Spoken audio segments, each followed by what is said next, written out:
जय हिंद दोस्तों। आज हम पढ़ेंगे बहुविकल्पी प्रश्न।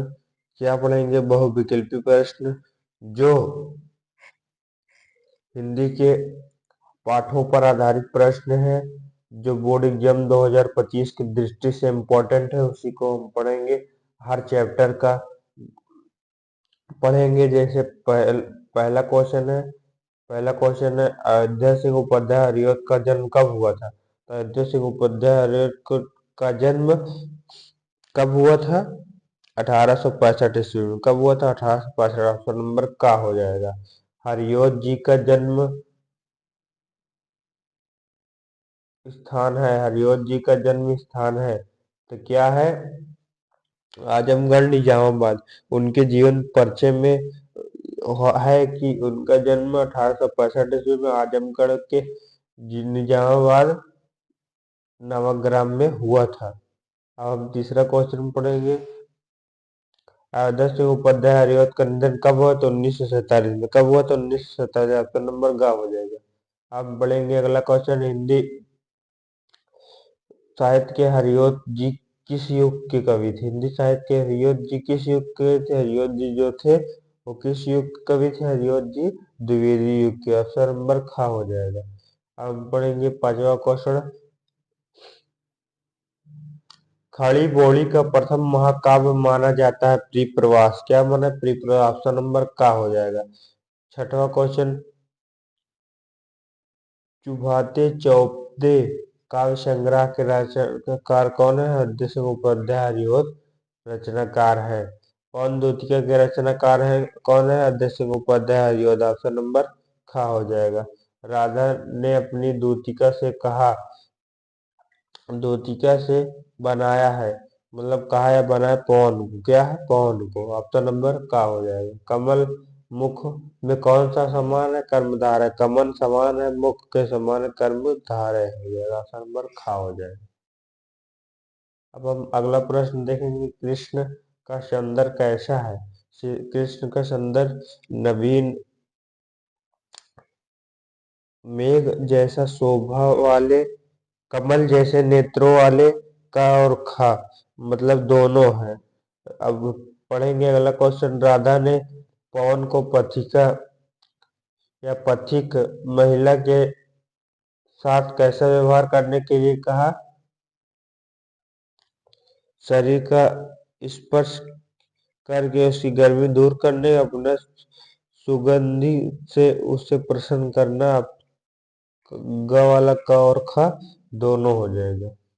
परिप्रवास। परिप्रवास आपका नंबर, परिप्रवास के रचयिता कौन है? जो सिंह उपाध्याय हरिऔध। ऑप्शन नंबर खा हो जाएगा। हम पढ़ेंगे दूसरा क्वेश्चन। ये पहला मतलब पहला पार्ट हो चुका है। दूसरा पार्ट के आधार पर बहुविकल्पी प्रश्न पढ़ेंगे। जो लॉन्ग क्वेश्चन हो वो सब कर लेते हैं, लेकिन बहुविकल्पी प्रश्न नहीं कर पाते, इसलिए बहुविकल्पी प्रश्न ज्यादा इंपॉर्टेंट है, उसका ज्यादा महत्व दे रहे हैं। तो हम पढ़ेंगे दूसरा प्रश्न। मैथिली गण गुप्त। जो मैथिली शरण गुप्त है उनका पाठ था कैकेयी का अनुपात और गीत। गीत और कैकेयी का अनुपात किसका था? मैथिली शरण गुप्त का। मैथिली शरण गुप्त का जन्म कहाँ हुआ था? तो 1800 कब हुआ था? 1886 में हुआ था। मैथिली शरण गुप्त किस युग के कवि थे? द्विवेदी युग के। ऑप्शन नंबर खा हो जाएगा। मैथिली शरण गुप्त द्विवेदी युग के कवि थे। मैथिली शरण गुप्त का जन्म स्थान कहाँ हो? चिरगांव के झांसी में। कहाँ था? चिरगांव के झांसी। ऑप्शन नंबर का हो जाएगा। मैथिली शरण गुप्त का निधन कब हुआ था? 1964 ईस्वी। ऑप्शन नंबर गा हो जाएगा। राष्ट्र कवि की उपाधि किसे मिली? मैथिली शरण गुप्त जी को मिली है। यशोधर की रचना किस विधा की है? चंपू काव्य। किस विधा की है? चंपू काव्य। ऑप्शन नंबर खा हो जाएगा। कैकेयी का अनुपात कविता के रचयिता है तो मैथिली शरण गुप्त जी। कौन है मैथिली शरण गुप्त? ऑप्शन नंबर का हो जाएगा। कहते हैं यही अभी नर देही माता न कुमाता, पुत्र कपुत्र भले ही का व्यक्ति। किस उदित करती है? कैकेयी के अनुपात को। ऑप्शन नंबर का हो जाएगा। तो अगला प्रश्न। कैकेयी का अनुपात कविता के अनुसार किस पात्र को महापात्र महापाप से घेरे लिया है? तो कैकेयी को। किसको है? कैकेयी का। ऑप्शन नंबर का होगा। युग युग तक किसकी कहानी चलती रहती है? कैकेयी की। ऑप्शन नंबर गा हो जाएगा। मैथिली शरण गुप्त की काव्य कृति है? तो लहर है। लहर नहीं है, जो जयशंकर प्रसाद की रचना है। प्रेम प्रवाह ये भी नहीं है। त्रिपथा यही है जो मैथिली शरण गुप्त जी की रचना है। अब हम 2 चैप्टर पढ़ चुके हैं, पढ़ेंगे तीसरा चैप्टर। जयशंकर प्रसाद श्रद्धा मनु है उनका चैप्टर, और गीत गीत ही है। पहला, जयशंकर प्रसाद का जन्म कब हुआ था? तो 1889 में। ऑप्शन नंबर खा हो जाएगा। जयशंकर प्रसाद जी का जन्म स्थान कहाँ हुआ था? काशी के सुगुनी साहू नामक एक वैश्य परिवार में हुआ था। ऑप्शन नंबर का हो जाएगा। जयशंकर प्रसाद किस युग के कवि? छायावाद के युग की किस कौन है? जयशंकर प्रसाद जी है। जयशंकर प्रसाद जी का निधन कब हुआ था? 1937 ईस्वी में। 1937 में जयशंकर प्रसाद का निधन हुआ था। और 1947 ईस्वी में अयोध्या सिंह उपाध्याय हरिऔध का किसका हुआ था? अयोध्या सिंह उपाध्याय हरिऔध का। अब हम पढ़ेंगे 5वां क्वेश्चन। जयशंकर प्रसाद को हिंदी की किस विधा की सफलता में? तो काव्य, कहानी, नाटक सब में उपयुक्त सभी। ऑप्शन नंबर घ हो जाए। श्रद्धा मनु काव्य की रचनाकार कौन है? जयशंकर प्रसाद। क्या है? जयशंकर प्रसाद। ऑप्शन नंबर का हो। रामायणी के रचनाकार कौन है? जयशंकर प्रसाद। ऑप्शन नंबर घ हो जाएगा। जन्मेजय का नाट्य किस विधा की है? तो नाटक है। निम्न में से कौन सा काव्य कृति जयशंकर प्रसाद जी की है? तो झरना है, कागन कुसुम, लहर, उपयुक्त सभी। ये उपयुक्त सभी जयशंकर प्रसाद जी की रचना। अभी मैं बताया था लहर दूसरे क्वेश्चन पार्ट में कि जयशंकर प्रसाद जी की रचना है। छायावाद का प्रवर्तक किसे माना जाता है? जयशंकर प्रसाद जी के। जयशंकर प्रसाद जी को। दुख की पिछली रजनी किस विकसिता सुख का नवल पावत नामक पंक्ति जयशंकर प्रसाद की रचना को उद्धृत करती है? तो श्रद्धा मनु। ऑप्शन नंबर का हो जाएगा। श्रद्धा मनु के हताश मन को प्रेरणा दे रही थी। क्या दे रही थी? श्रद्धा किसके हताश को? मनु को। ऑप्शन नंबर का हो जाएगा। तो हम 3 चैप्टर पढ़ चुके हैं। अब हम अगला चैप्टर पढ़ेंगे। चौथा चैप्टर, नौका विहार बापू के प्रति या परिवर्तन, जो सुमित्र नंदन पंत द्वारा रचित है। सुमित्र नंदन पंत किस युग के कवि थे? छायावादी युग। कौन से? छायावादी युग के। ऑप्शन नंबर घ छायावाद के युग के कवि जयशंकर प्रसाद भी थे। हम पढ़ेंगे अगला क्वेश्चन। पंत जी का जन्म कब हुआ? तो 1900 ईस्वी में। कब हुआ? तो 1900 ईस्वी में। ऑप्शन नंबर का। तीसरा क्वेश्चन है, सुमित्रा नंदन पंत के बचपन का क्या कहा? गोसाई दत्त। क्या था? गोसाई दत्त। ऑप्शन नंबर घ हो जाएगा। सुमित्रा नंदन पंत का जन्म स्थान था अल्मोड़ा जिला। कहा था? अल्मोड़ा। ऑप्शन नंबर घ हो जाएगा। सुमित्रा नंदन पंत का निधन कब हुआ था? तो 1970 ईस्वी में। ऑप्शन नंबर का हो जाएगा। जन्म हुआ था 1900 ईस्वी में और मृत्यु हुआ था 1970, यानी 77 साल कुल जिए थे। पंत जी को ज्ञानपीठ पुरस्कार उनकी किस रचना पर प्राप्त हुई? चिदम्बर। क्या हो? चिदम्बर जो है सुमित्रा नंदन पंत जी की रचना है। कला और बूढ़ा चांद पर कौन सा पुरस्कार प्राप्त हो? साहित्य अकादमी। कौन? साहित्य अकादमी। ऑप्शन नंबर का हो जाए। प्राकृतिक का सुकुमार कवि किस कवि को माना जाए? सुमित्रा नंदन पंत जी को। नौका विहार के कवि कौन? सुमित्रा नंदन पंत जी। ऑप्शन नंबर का हो जाएगा। बापू के प्रति कवि के रचनाकार कौन है? सुमित्रा नंदन पंत जी है। और बापू के प्रति कविता के आधार पर विगत संचित में की कौन सी दीवारी है? तो धर्म, जाति, ऊंच नीच, गोले कारे, उपयुक्त सभी। ऑप्शन नंबर घ हो जाए। परिवर्तन किस कवि तो सुमित्रा नंद पंत परिवर्तन है।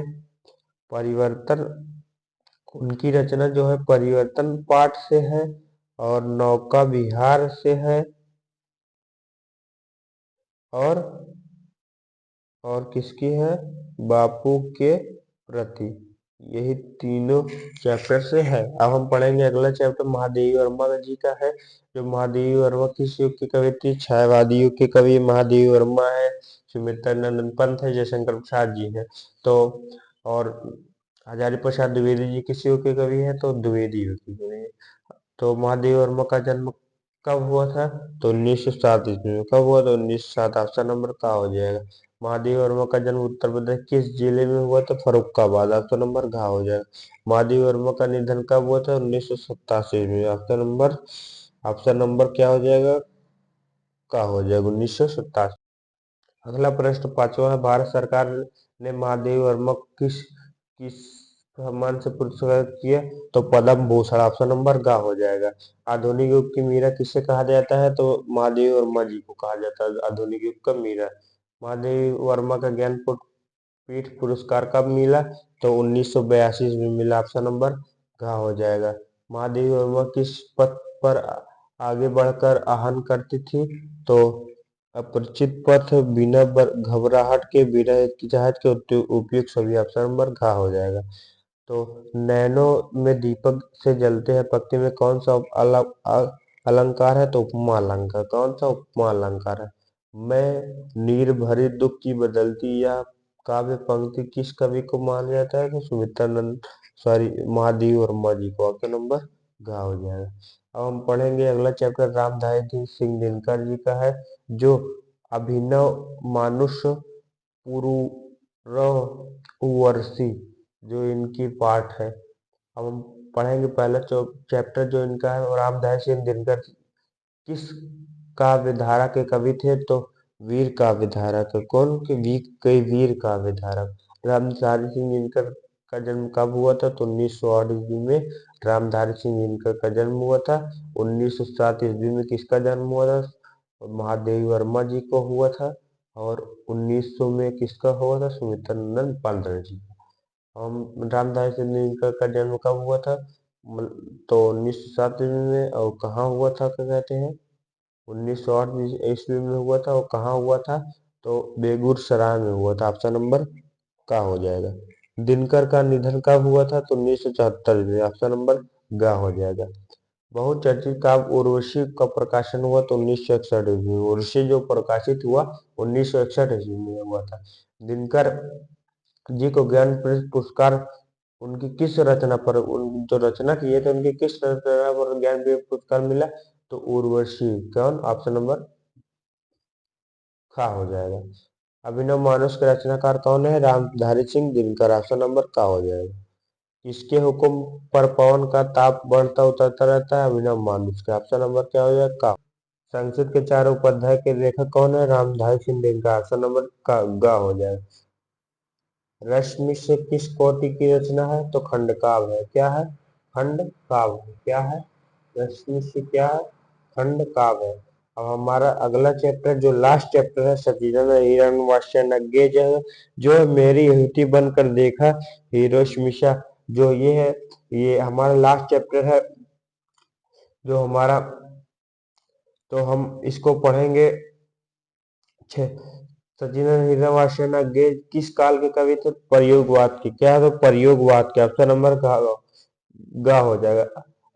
सचिदानंद हिरण्यवास्य अज्ञे जी का जन्म, ये अज्ञे जो है उनका शॉर्ट नाम है, क्या कहते हैं। तो अज्ञे जी का जन्म कब हुआ? तो 1911, ऑप्शन नंबर का होगा। प्रयोगवाद के प्रवर्तक माने जाते हैं सचिदानंद हिरण्यवास्य अज्ञे। यह क्वेश्चन में एमसीक्यू में पूछ लेता है कि सचिदानंद हिरण्यवास्य जी का क्या नाम था शॉर्ट में? तो अज्ञे था। अज्ञे ने निम्न में से किस प्रतीक का संपादन किया? सैनिक, विशाल भारत, प्रतीक, उपयुक्त छवि। उपयुक्त छवि को।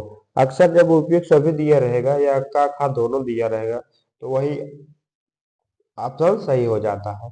तो हम पांचवा क्वेश्चन पर, साप्ताहिक दिनमान के संपादक कौन है? तो अज्ञे जी। कौन है? अज्ञे जी है। अज्ञे जी का निधन कब हुआ था? 1987 में। कब हुआ था? 1987 में। मेरी यहूदी बनकर देखना के रचनाकार कौन है? सचिदानंद हिरण्यवास्य अज्ञे, ऑप्शन नंबर का होगा। हिरोशिमा के रचनाकार है सचिदानंद हिरण्यवास्य अज्ञे हो जाएगा। अरे यार, और या वर रहेगा याद किसकी रचना है? किस विधा की रचना है? तो यात्रा विधा। कौन सी? यात्रा विधा। शेखर एक जीवनी के ऊपर रचनाकार है अज्ञे जी, सचिदानंद हिरण्यवास्य अज्ञे। तार शब्द कब रचे? सचिदानंद हिरण्यवास्य अज्ञे 1943 ईस्वी में प्रथम तार शब्द प्रकाशित हुए। तार शब्द के संपादक कौन है? तो अज्ञे जी, सचिदानंद हिरण्यवास्य अज्ञे जी। ये हमारा जो हो गया 7 पार्ट हो गया कंप्लीट एमसीक्यू, जो बोर्ड एग्जाम 2025 की दृष्टि से इम्पोर्टेंट है क्लास 12th के लिए। तो ये हमारा चैप्टर कंप्लीट हो गया एमसीक्यू, तो आप इसको पढ़ लीजिए। अब हम मिलते हैं अपने नेक्स्ट वीडियो में।